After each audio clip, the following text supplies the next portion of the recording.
Inaresto ng mga otoridad ang social media personality na si Norman Mangusin o mas kilala sa tawag na Francis Leo Marcos sa loob ng isang hotel sa Pasay City ngayong araw. Ayon sa ulat ng GMA News at Inquirer.net, isinagawa ang operasyon ng Philippine National Police Criminal Investigation and Detection Group o CIDG kasama ang mga tauhan ng National Police Commission o NAPOLCOM. Batay sa impormasyon ng mga otoridad, nagsilbi ang CIDG ng warrant of arrest na inilabas ng Regional Trial Court Branch 294 ng Parañaque. Inaresto si Mangusin habang siya ay nasa hotel at ayon sa ilang ulat, siya ay nakalive pa di umano sa social media nang isilbi ang warrant.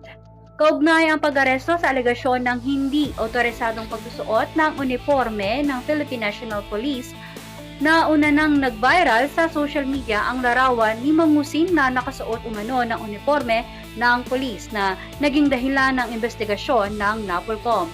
Mariing paalala ng mga otoridad na ang paggamit ng opisyal na uniforme at insignia ng walang pahintulot ay may kaakibat na pananagutang legal sa ilalim ng batas ng Pilipinas. Bukod dito, iniulat din na may isinagawang mas malalim na verifikasyon ang mga ahensya kaugnay sa umano'y paggamit ng iba't ibang pangalan at mga dokumento.